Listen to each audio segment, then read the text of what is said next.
simple évangile.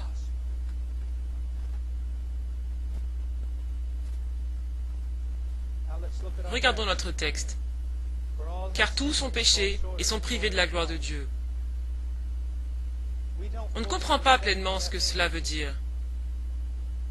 Parce que si c'était le cas,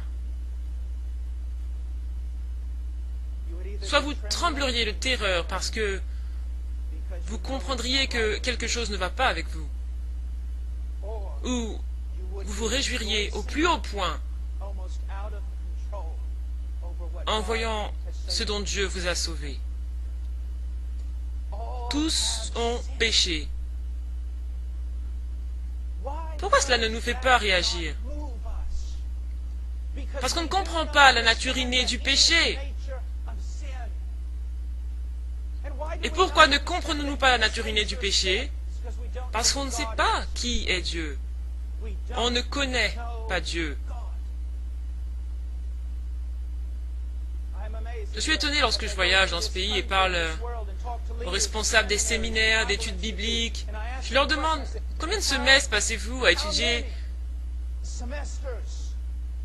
les bases du christianisme? Simplement sur Dieu. Oh, on couvre ça en un mois. Combien de prédications aujourd'hui tournent-elles autour de Dieu? Même si je faisais un examen ce soir, je vous donne un morceau de papier et je vous demande d'écrire sur Dieu, écrire sur l'historique, le théologique.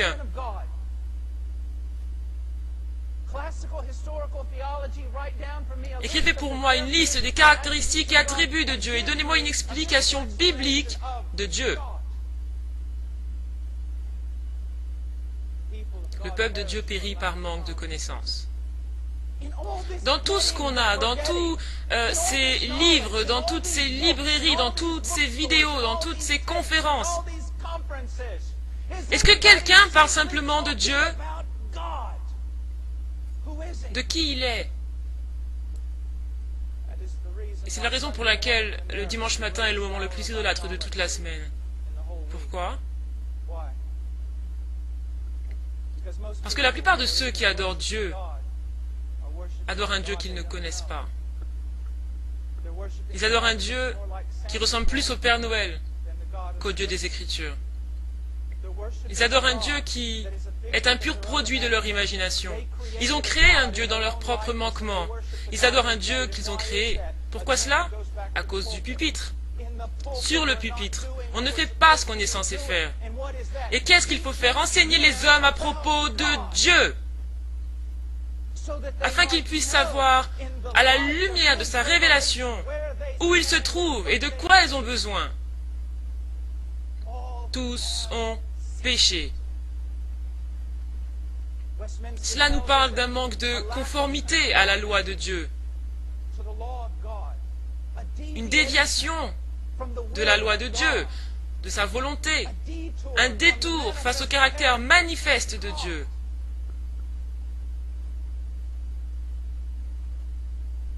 Imaginez ça pour un moment. Dieu se tient devant toute la création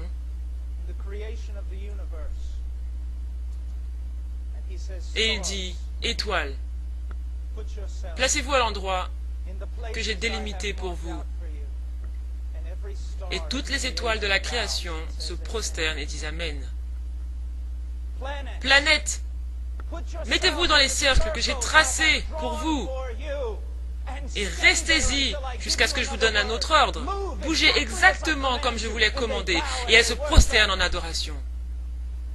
Et il dit aux montagnes de s'élever et aux vallées de disparaître. Et ces choses s'humilient devant lui. Il dit à la mer de venir de tel point à un autre sans dépasser et la mer obéit. Mais il regarde l'homme, il te regarde, il dit viens, et tu dis non.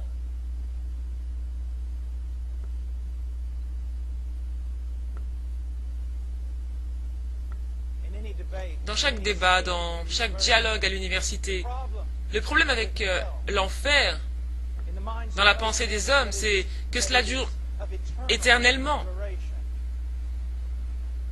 Comment une punition peut-elle durer pour toujours? Comment une punition infinie peut-elle être mise sur l'homme?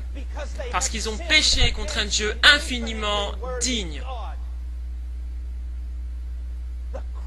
Le crime est puni d'une telle sévérité parce que c'est un crime sévère. C'est un crime sévère à cause de celui contre lequel il est dirigé. Le Dieu de gloire. Et si l'homme ne comprend pas l'infinie valeur de ce Dieu, il ne peut pas non plus comprendre la terrible nature de son péché. J'ai entendu un prédicateur dire, nous ne prêchons pas sur le péché dans notre assemblée. Je peux lui dire que le Saint-Esprit de Dieu n'est pas vraiment à l'œuvre dans cette église ni dans ce ministère.